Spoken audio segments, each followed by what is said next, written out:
Boa noite a todos vocês. Bom, a ideia aqui é a gente, então, falar um pouco sobre a era da internet industrial. E eu vou estar aqui, eu acho que talvez mais até como o presidente da Associação Brasileira de Internet do que a Pollux, apesar da minha vida estar muito ligada aos dois, e certamente mais a Pollux. Eu acho que esse é um tema que a gente vem desenvolvendo muito forte na associação, uma associação que nasceu aqui em Joinville ano que vem, que já é uma associação de cunho nacional e que cresce a cada semana, né, e que tem como principal bandeira acelerar o crescimento da internet industrial no país. Vamos lá. Bom, todo mundo acho que conhece o Jack Welch, né, um pouco antes dele deixar a presidência da GE, na carta lá aos acionistas, ele lançou essa mensagem aí: se a velocidade da mudança do lado de fora excede a velocidade das mudanças dentro da empresa, o fim está próximo. Isso é verdade, né? E aqui ficam duas perguntas para a gente, nesse momento onde a velocidade das coisas lá fora está muito grande. Até que ponto, né, a sua empresa tem ciência dessa velocidade, ou está acompanhando isso? E se ela está, até que ponto ela também está fazendo alguma coisa para conseguir implementar as mudanças, pelo menos na mesma velocidade, né? E essa declaração que ele fez aí já faz alguns anos, ela foi bastante corroborada por um relatório, esse já bem mais recente, que saiu no ano passado, foi feito pela Universidade de Washington, que diz o seguinte: nos próximos 10 anos, 40% das maiores empresas americanas, das 500 maiores, vão ser varridas do mapa. Isso é realmente impressionante, né? Se você imaginar, pô, nós estamos falando das 500 maiores empresas americanas, e que em 10 anos, né, 40% delas não vai estar mais lá, isso é até difícil de acreditar, mas é um estudo bastante embasado, ele foi bastante debatido, e a gente tem aí uma série de exemplos acontecendo que indicam que isso realmente é uma verdade, né? A gente, quando fala da velocidade da inovação e quanto isso cria disrupções e destrói empresas, né, a gente usa muito aquele exemplo da Kodak, né? A Kodak inventou a máquina digital, não usou, né, ficou no filme e quebrou. E são vários. Mas são exemplos que ficaram um pouco para trás. A gente tem exemplos hoje reais, né, que estão acontecendo e em diversas indústrias, né? Se a gente pegar, por exemplo, a indústria de varejo nos Estados Unidos, né, então, há 10 anos atrás, né, você ia aos Estados Unidos, né, e os brasileiros gostam de ir lá, gostam de fazer compras, né? A gente ia lá no shopping, você tinha aquelas lojas âncoras, né, a Macy's, JCPenney, Sears, né, todas as lojas, né, grandes. E naquela época, estamos falando de 10 anos atrás, comércio eletrônico já era uma coisa super conhecida, não tinha mais nenhuma novidade. A internet, da maneira como a gente conhece, ela está caminhando aí para 30 anos, né? Então, essas empresas de varejo, elas não só tinham noção do negócio delas, de varejo, como também sabiam que tinha ali a internet industrial a ser explorada. Mas talvez não o fizeram, né, com a ênfase necessária, e imaginaram que o consumidor ainda iria realmente fazer questão de ir na loja experimentar a roupa, comprar o sapato e etc. Essas empresas, há 10 anos atrás, elas estavam avaliadas num range aí de 15 a 25 bilhões de dólares no mercado americano, né? Então, eram todas empresas com bom porte, né, e que, né, se diziam bastante saudáveis naquela época. Nesse período, foi quando começou a ascensão da Amazon, que naquela época só vendia livros e tinha um valor estimado aí de, no máximo, 5 bilhões de dólares, né? Só que, quando você vê o que aconteceu em 10 anos, né, então, se a gente passa aí 10 anos para ver como é que esse mercado entendeu essas mudanças, né, a Sears hoje, que já chegou a valer mais de 20 bilhões de dólares, né, na semana passada valia um pouco mais de 800 milhões de dólares. Isso é praticamente o fim da empresa, né? E isso também aconteceu com a maioria dessas empresas que eu citei, né? Então, praticamente, o varejo, da maneira como existia há 10 anos, está acabando. 25% dos shopping centers nos Estados Unidos vão fechar as portas. E aquela empresa que valia 5 bilhões de dólares naquela época, né, hoje tem um valor de mercado já muito próximo de 500 bilhões de dólares, né, e fazendo coisas a mais e procurando sempre inovar. Então, é uma realidade, né? Cada negócio vai ser impactado de uma forma diferente, mas é muito importante que cada um entenda qual é esse impacto, né? E esse impacto que é criado, né, por essas empresas que a gente chama de disruptivas, né, elas têm características comuns. E a Deloitte, né, que na sua área de consultoria vem analisando, né, esse fenômeno, né, eles têm lá um braço que chama Deloitte Digital, eles conseguiram elencar 6 características, né, que estão presentes na maioria dessas empresas. Eu queria compartilhar rapidamente elas com vocês, até para que a gente possa fazer uma espécie de uma autoavaliação. Quanto na minha empresa essas características são aparentes, né? Eu consigo encontrar. Quais são elas? Primeiro, essas empresas elas vivem no que a gente chama de limiar da tecnologia, threshold. Então, por mais, né, que elas estejam envolvidas nas operações, no dia a dia, etc., e independentemente do porte, se é uma empresa gigante, média, pequena, eles têm lá dentro um time que é segregado dessa loucura do dia a dia. Porque quem está em operações não tem o tempo de qualidade para efetivamente entender, né, esse processo dessa transformação digital e todas essas tecnologias, né, que a gente já está falando aqui de um grupo de tecnologias. Então, essas empresas elas têm essa preocupação de, a cada nova tecnologia, entender e ver, pô, será que isso vai impactar meu negócio? Será que isso muda o meu produto? Será que isso muda o meu mercado? Será que a minha relação com meus clientes é afetada por conta disso? Então, primeira pergunta, vocês têm na empresa de vocês alguém ou um grupo de pessoas com essa preocupação? O segundo é que são empresas já totalmente digitais, né? Todo o pensamento, tudo que se cria, né, todo o processo que é implementado, ele já nasce digital. Então, são empresas que há muito tempo deixaram para trás qualquer tipo de processo ineficiente. Eles já pensam digital, já conectam as coisas, garantem que a informação flua de forma rápida, né, para que as decisões sejam mais rápidas. Terceiro, é que elas entenderam que, na maneira como a economia funciona hoje, não faz mais sentido uma empresa atuar de maneira isolada, né? Hoje o mundo funciona por ecossistemas, né? Então, esses ecossistemas, essas empresas que se complementam, né, e que muitas vezes até competem, podem cooperar em determinados cenários, né? Então, cada vez mais a gente ouve esse tema de competição, né? Uma hora você compete comigo, outra hora eu sou o teu parceiro, e não há nenhum problema nisso, né? Aqui no Brasil, a gente às vezes tem um pouco essa visão de que, pô, esse cara é meu competidor, não vou nem falar com ele, não. Lá na Pollux, a gente tem pelo menos 20 exemplos de empresas que, ora, competem com a gente num projeto, ora, estão trabalhando conosco no outro projeto. Eu acho que desde que haja transparência, ética em tudo isso, né, é como as coisas funcionam. E essas empresas também não procuram inventar tudo, eles trazem, né, para dentro da solução os especialistas em cada parte que compõe aquela solução. Então, eles têm essa visão de, pô, uma solução, né, ela tem que ser construída de forma rápida. E também destrói um pouco o mito daquela coisa de que a tecnologia é tudo, porque a tecnologia hoje ela é facilmente adquirível, né? Dependendo da tecnologia, a tecnologia se compra, né?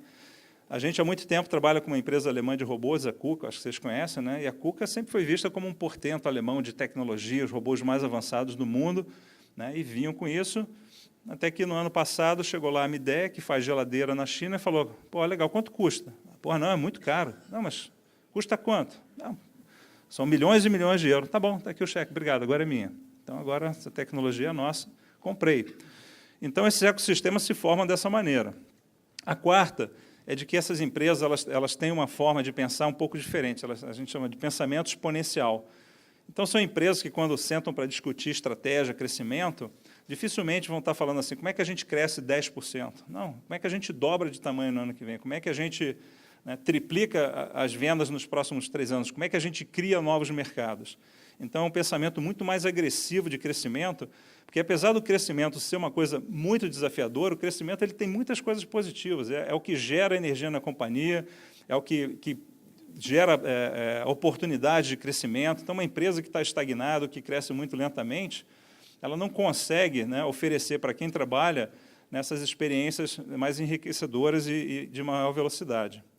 São extremamente ágeis, então, assim, elimina a burocracia, reduz os níveis hierárquicos, leva a decisão para a ponta, né, para que as decisões ocorram de uma forma muito mais acelerada.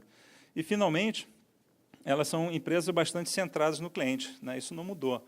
Mas, mais do que nunca, né, essas empresas elas procuram realmente entender o problema, né, antes de propor uma solução. Quem fala muito isso é o cara que inventou o Waze, né, que é um cara lá de Israel, e ele dá muita palestra para empreendedor, ele fala assim, pô, o problema de muito empreendedor é que o cara se apaixona pela tecnologia e ele sai procurando um problema para resolver, né? Igual o cara que tem um martelo e vai achar onde é que tem prego aí para eu bater, né? E, na verdade, o empreendedor ele tem que se apaixonar pelo problema e realmente ir a fundo, pô, quanto isso afeta a pessoa, o que muda, como é que eu posso resolver. Uma vez que ele detectou o problema, aí ele vai atrás da tecnologia que se adequa àquela solução, pode desenvolver, pode comprar, pode juntar. e é assim que as coisas funcionam. Então, isso aqui é um apanhado aí de como é que essas empresas operam, e seria muito legal a gente, se não está lá, pelo menos, né, ter uma convergência nessa direção, porque empresas com essas características, dentro da maneira como o mundo funciona hoje, vão ter mais chances de prosperar, crescer, e não vão fazer parte daquela estatística lá, né, das 40% que vão sumir. Eu vou falar muito rapidamente de um exemplo da Pollux, que eu acho que tem um pouco a ver isso, porque eu acho que a Pollux, ela de um jeito ou de outro, ela se alinha àquelas 6 características, né, algumas mais, outras menos, mas acho que a gente pensa, né, mais ou menos como está ali. E como é que a gente pensou no problema? A gente atua em automação industrial, e a gente, convivendo aqui no Brasil, a gente sabe que o Brasil tem uma defasagem imensa no uso de robôs, quando comparado com outras nações, né? O uso de robôs ele é medido pela densidade robótica, que é quantos robôs você tem para cada 10 mil trabalhadores. Quando você vai para a Coreia e Japão, né, que são os países hoje, vamos dizer assim, mais robotizados, você tem lá próximo de 500 robôs para cada 10 mil pessoas. Quando você vai para a Alemanha, né, Estados Unidos, esse número ele ainda é importante, ele é menor, 200 a 300, mas ainda é muito grande. Quando a gente vem para o Brasil, esse número é de 10. Né? Então, você sai de 500 para 10. E aí a gente fez a conta. Bom, para o tamanho da indústria, ou seja, considerando o número de pessoas que trabalham, imaginando que na indústria esse número tende a diminuir, a gente fez uma conta, e o Brasil, para ter uma densidade robótica como tem a Alemanha hoje, para o tamanho da indústria que tem, precisaria instalar 170 mil robôs. Né? Então, se a gente sair hoje aqui e começar a instalar robô, e instalar 170 mil, né, em todas as indústrias, automotiva, bens de consumo, eletrônica, a gente vai ser o que é a Alemanha hoje. Só que no ano passado, no Brasil inteiro, foram instalados 1.500 robôs. Pô, você tem que instalar 170 mil, instala 1.500, faz a conta. Nem em 100 anos você tira essa defasagem. Pô, tem alguma coisa errada aqui, por que a gente não adota? Então, a gente foi fazer uma pesquisa, entender quais eram todos esses obstáculos e tentar pensar uma coisa que reduzisse esses obstáculos.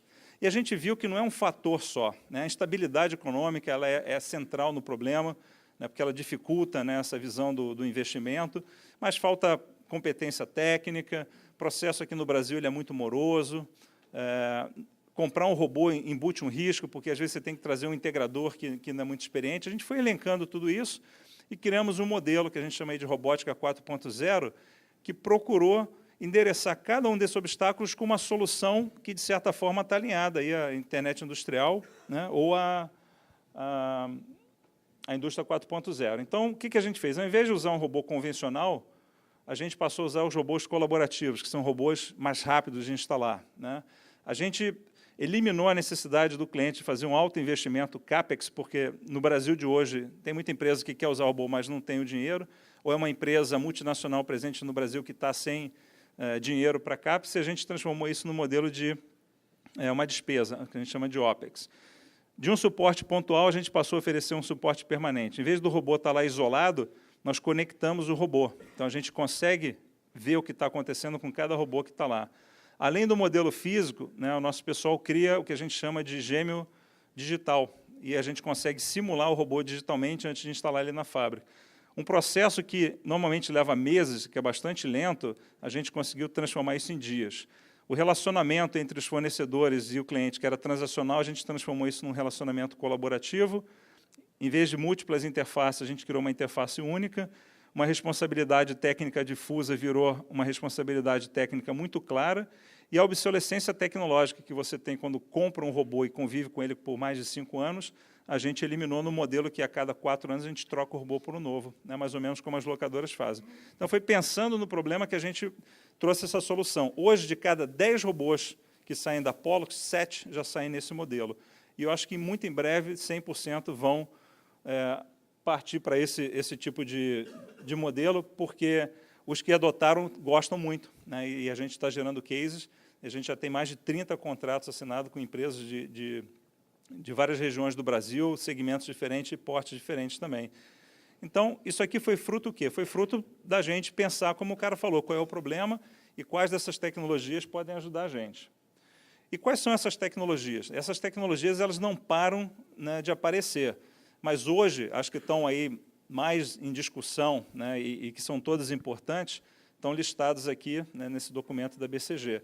Então, a gente tem lá a robótica avançada, a gente tem a parte de simulação, a gente tem toda essa integração de dados, a internet industrial das coisas, a parte de segurança, nuvem, manufatura aditiva, realidade aumentada e o Big Data e o Analytics. Então, assim, cada tecnologia dessa tem poder de transformar um mercado ou uma empresa. Então, vocês precisam entender até que ponto, perdão, no negócio de vocês, ela vai ter algum tipo de impacto. E aí eu queria abrir um parênteses rápido aqui, porque nós fundamos a Associação Brasileira de Internet Industrial, né? E, às vezes, a gente, né, ouve em eventos assim, o pessoal fala assim, indústria 4.0, que é o mesmo que internet industrial, e não é, né? E não é que seja uma melhor do que a outra, é que elas realmente são diferentes, apesar de terem um ponto de convergência, elas são diferentes. Então, eu queria mostrar pelo menos 2 pontos de diferença entre as duas. A primeira delas, né, a indústria 4.0, que nasceu de um projeto do governo alemão, ela é totalmente focada em manufatura, tá? Uma manufatura que envolve a logística próximos, né, os fornecedores, os fabricantes e a entrega. Mas ela está realmente totalmente focada em manufatura. Na internet industrial, o nosso foco ele é muito mais amplo. Na verdade, nem é um foco, nosso escopo é maior, né? Então, quando a gente fala o industrial internet, o industrial aqui não é de indústria manufatureira, ele é de indústria como um todo. Então, ele pega a indústria do agronegócio, a indústria de saúde, a indústria de geração de energia, mineração, né? Então, o escopo é muito mais amplo. Então, esse é uma diferença importante. E o segundo é um pouco na maneira como ela vem sendo implementada. A indústria 4.0, ela mostra para a gente um futuro, talvez não tão próximo, né? Estamos falando aí de um futuro daqui a 10 anos, de como essas fábricas vão ser flexíveis, digitalizadas, rápidas, etc. E muitas empresas hoje estão dizendo que para chegar lá você tem que fazer uma jornada, uma rota. Então, a gente vê cada vez mais rota 4.0, a jornada 4.0. Por quê? Você tem lá um futuro, aí você tem que levar a sua empresa até lá e tem um caminho para isso, né? Quem esteve aqui na semana passada, o pessoal do CERT apresentou exatamente esse caminho.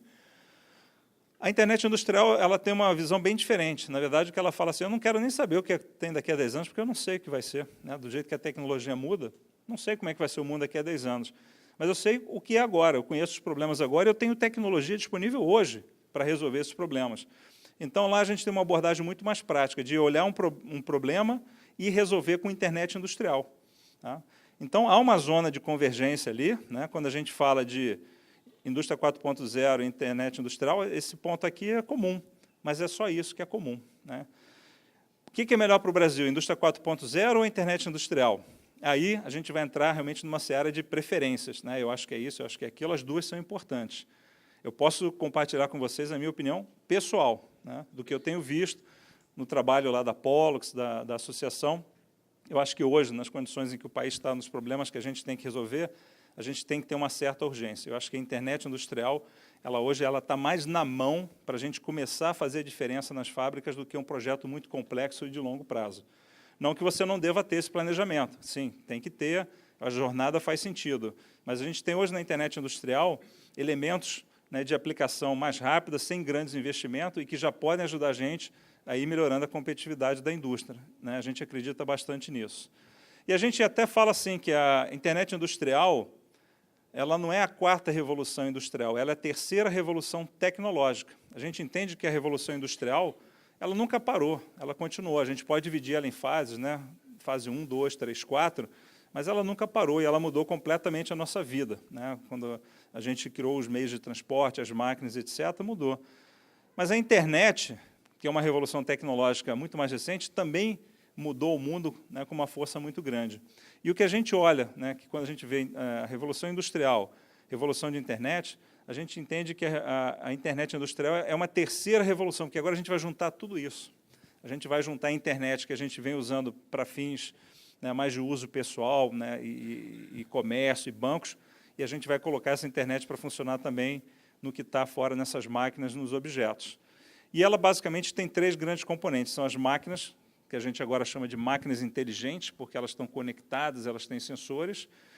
Como elas geram um volume cada vez maior de dados, a gente precisa de poder para analisar isso. Então, a análise avançada também é um elemento, e as pessoas continuam um dos 3 elementos-chave, né, desse processo. Aqui ela, acho que desconfigurou um pouco, né, mas isso aqui é uma pirâmide que a gente chama de pirâmide do conhecimento.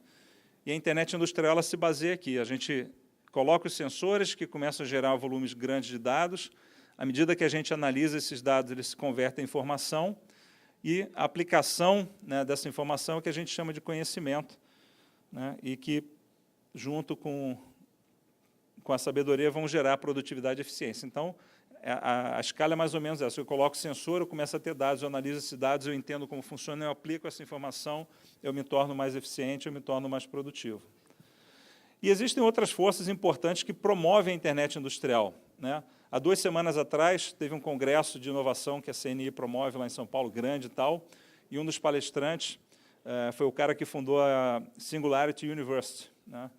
E ele mostrou muito bem esse exemplo, né, de como é que mudaram os sensores. Então, ele chegava assim, ele tinha uma imagem. Isso aqui era um giroscópio, é o giroscópio que ia na cabeça do míssil, né, lá do exército americano, uma trapizonga desse tamanho.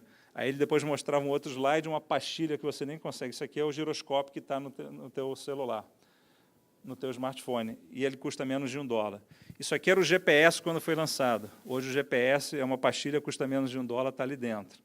Isso aqui é um acelerômetro, na maneira como era, e aí ele foi, então isso foi tudo sendo embutido.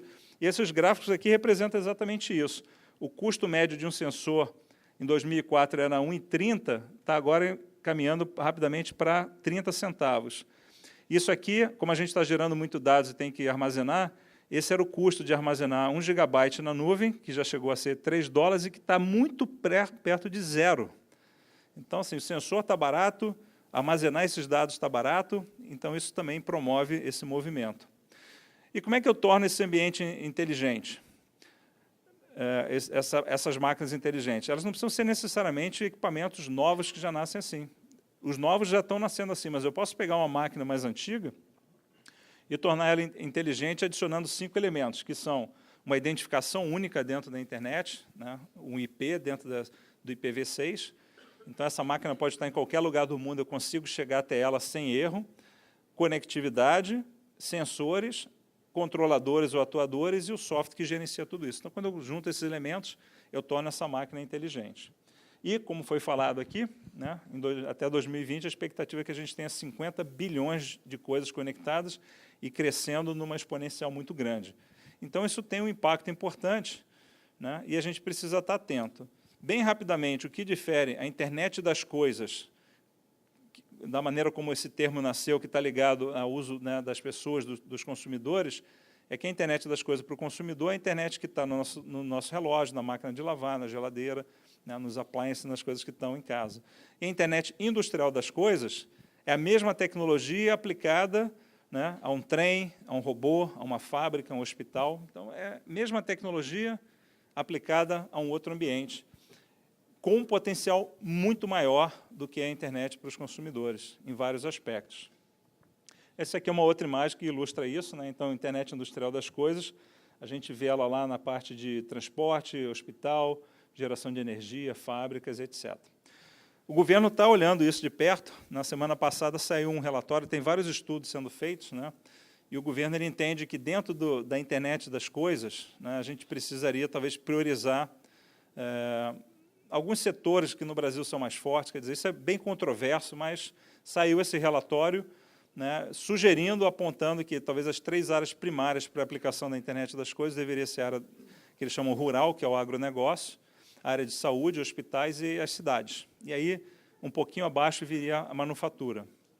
Tem lá todo o embasamento do estudo, como eu falei, é controverso, acho que não há unanimidade nesse estudo. E por que a gente tem que estar preocupado com a internet industrial? O que justifica a internet industrial? Bom, primeiro, é que ela está criando um mercado novo de 15 trilhões de dólares. É muito dinheiro, né? E não é um mercado que está sendo deslocado, era assim, veio para cá. Não, é um mercado que está sendo criado novo, ele está sendo adicionado à economia, através de novos produtos, novos serviços, criação de novos mercados, ou seja, a gente está mudando a maneira como o mundo funciona. Então, tem muita oportunidade aqui dentro, né? Então, o empreendedor que tem visão, que tem, né, que está disposto a assumir riscos, etc., ele tem aqui um mar de oportunidades. O outro é você fazer, né, trabalhar para melhorar a satisfação dos seus clientes, porque com a internet industrial você consegue criar um ambiente onde as interrupções vão ser tremendamente reduzidas, né, você não vai ter mais paradas não previstas e o teu serviço vai ser prestado de uma forma muito melhor. E a gente também pode trazer o benefício da internet industrial para dentro da fábrica ou dentro do hospital, gerando aí uma série de ganhos, né? Então, ganhos de produtividade quando a gente digitaliza as tarefas, a gente reduz o custo de manutenção fazendo manutenção preditiva, otimiza a utilização de energia, materiais, reduz desperdício, assim por diante. Então, independente do viés que você adotar, há muito benefício em trabalhar a internet industrial. Como também há obstáculos, tá? Então, por que ela não avança mais rápido? Porque tem obstáculos técnicos, obstáculos de negócio que precisam ser vencidos, né? Não vou entrar em detalhe, mas todos eles estão sendo devidamente atacados. A gente tem pessoas trabalhando para eliminar esse problema de interoperabilidade por conta dos múltiplos padrões que a gente tem, então, um esforço de reduzir esse número de padrões. A preocupação com segurança, ela sempre está lá, né? Mas está sendo atacada. Se fala muito de que o investimento nesse tipo de tecnologia não tem um retorno muito visível, fácil de medir, e é verdade, né? Mas eu pergunto, a empresa de vocês usa a internet hoje? Qual é o retorno que ela dá? Como é que você mede isso? Se não dá muito, pode tirar a internet do teu negócio? Não pode. Então, assim, é um negócio que você até pode quebrar em projetos menores, né? Mas eu acho que não deve ser uma grande preocupação essa coisa de, eu vou botar 10, eu quero ter 20. Não. Bota 10, vê o que dá, de repente não vai vir 20, vai vir 50. Né? Então, você tem que trabalhar dessa maneira. Bom, esses dois fenômenos aí que a gente acompanha, internet industrial e indústria 4.0, nasceram nos Estados Unidos e na Alemanha. Nos Estados Unidos, isso foi uma iniciativa da indústria privada, né? O governo não teve qualquer influência. A GE, a IBM, a Cisco, a AT&T e Intel que criaram esse consórcio e esse termo. Na Alemanha, depois do governo, né, a gente teve uma série de empresas que se associaram, mas o legal é que o consórcio de internet industrial ele procurou muito rapidamente desmistificar esse embate, né, Estados Unidos contra a Alemanha. Não é isso. Tanto que, logo na sequência, todas aquelas empresas alemãs, né, vieram fazer parte desse consórcio industrial. A Pollux está lá, agora mais recentemente o Senai de Santa Catarina. Então, o consórcio ele se globalizou. A gente tem hoje mais de 300 empresas de mais de 40 países diferentes. E cada encontro é num país diferente, né? A gente teve nos Estados Unidos, o último na Alemanha, o próximo em Singapura, e a gente vai girando, né? E a gente já está trabalhando para que em 2019 um deles seja em São Paulo. E está com uma chance bastante grande de que isso aconteça. E foi participando do consórcio Internet Industrial, já quase desde o seu lançamento, que a gente ficou muito preocupado com a falta de mobilização ou de articulação no Brasil em torno desse tema. Então, a gente ia lá nos encontros, via o que estava acontecendo, e não só na Europa e na América do Norte, né? A Índia trabalhando forte, China, Rússia, né? E a gente voltava para o Brasil e não via nada, só via discussão, mas na prática nada acontecia. E aí foi dentro de um evento aqui em Joinville, na Expo Gestão do ano passado, que a gente lançou esse desafio. Por que a gente não faz de Joinville a capital nacional da internet industrial? E isso deu uma certa repercussão, a gente falou, pô, já que a gente falou, agora a gente vai ter que fazer, né? E a maneira que a gente encontrou de tirar isso do papel foi criando e fundando a Associação Brasileira de Internet Industrial, a BII, né? A gente convidou a Fiesc e a Embraco para serem cofundadores, para dar uma força maior no início, e deu certo, né? Em janeiro, nós abrimos a associação para novos integrantes, novos associados, e a gente tem uma missão muito clara, né? O que a gente quer é promover o crescimento acelerado da internet industrial no Brasil, porque a gente sabe que ela é uma ferramenta para a competitividade, ela é uma ferramenta para a produtividade, para a geração de negócios, novos empregos, quer dizer, ela mexe com muita coisa.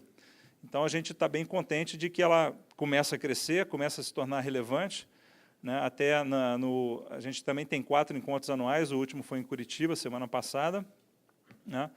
E a gente até mostrou uma foto de um evento gigante nos Estados Unidos sobre tecnologia, e, em algum momento, eles colocaram a bandeira de alguns países, dizendo assim, quais são as iniciativas mais promissoras em cada país. Então, estava lá a China e tal, e o Brasil estava a BI lá. Pô, a gente achou o máximo, porque a gente não sabe nem como é que eles chegaram a essa conclusão, mas a BI apareceu lá, né, com bastante destaque.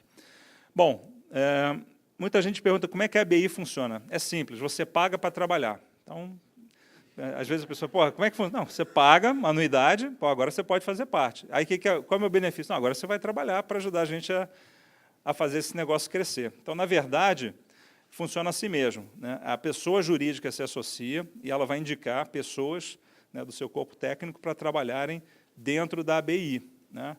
Então, lá a gente tem esse ecossistema, a gente trabalha com tecnologia de segurança, e o mais importante, a gente começa agora a promover o chamado test beds, que são os experimentos, que é quando a gente efetivamente tira a ideia do papel e começa a ver na prática como é que ela funciona, ou como ela não funciona. Pode ser um resultado do experimento, pode ser, não funcionou. Né? Isso aqui a gente pode pular. Então, esses são os grupos de trabalho que compõem, né, a BI. A gente tem um grupo lá voltado para desenvolvimento de negócios. Isso é importante para deixar claro que a essência da associação não é puramente técnica, não é uma associação técnica, é uma associação que tem preocupação também de negócio, por isso que tem esse grupo. Tecnologia, obviamente, o marketing para amplificar e divulgar o conhecimento, o conteúdo. O GT de segurança vai ser ativado só no nosso próximo encontro, em setembro, no Rio de Janeiro, e agora nós lançamos 2, que é o Test Beds e o Educação em Pessoas. Né? Por quê? Diferente do ESI, que não tem esse último grupo, a gente viu que no Brasil é uma preocupação grande das universidades, das escolas, das escolas técnicas, de como é que a gente prepara esses profissionais para essa transformação. Então, esse grupo está bastante voltado para isso. Tá? Então, quem está integrando agora o grupo de educação tem essa preocupação de repensar a maneira como a gente ensina engenharia, como é que a gente ensina matemática, programação, para que tudo isso funcione. Como é que eu faço parte da BI? Eu queria aproveitar, né, que a gente, já que está tão cheio aqui o auditório, de, mais uma vez, toda vez que eu tenho a chance de falar aqui em Joinville, né, não só aqui, mas em todos os lugares, de convidar vocês a virem fazer parte da BI. Né? Então, se você quer entender um pouco como é que funciona, a gente tem lá o nosso site, abi.com.br. Lá você vai ver, né, como é que esses grupos estão operando, quem são as empresas que estão associadas, né, qual é o calendário de eventos que a gente tem, né, e eu espero que isso entusiasme vocês a fazerem parte. O Fábio vai falar daqui a pouco aqui, né, mas já me deu a boa notícia de que a Bosch Rexroth já confirmou o Grupo Bosch. O Grupo Bosch, então, está vindo fazer parte da BI, a gente já está pensando aqui nos test beds que a gente vai fazer juntos aí. Então, isso está aberto a empresas de todos os portes, né? Esse valor da anuidade ele é proporcional ao tamanho da empresa, então a gente consegue admitir desde a startup, que vai pagar uma anuidade de R$900, até uma empresa mega, gigante, ultra, multinacional, que aí vai pagar um valor mais alto para participar. Então, basicamente, essa a mensagem que eu tinha a passar para vocês. Estou deixando ali também meus contatos, nenhum problema em me acessar. Se o assunto for mais ligado a Pollux, é riso@pollux.com.br, se for ABI, abi.com.br. Espero realmente que vocês se unam a esse movimento, né? Ele está funcionando muito bem. Ele não é um movimento só de Joinville, apesar da gente ter um grupo importante de empresas daqui, a gente já tem empresas de vários outros estados, e a tendência é que isso continue crescendo, mas a gente não quer, né, que Joinville e Santa Catarina perca relevância nesse processo. Então, fica mais uma vez o convite a vocês de virem trabalhar com a gente. Muito obrigado.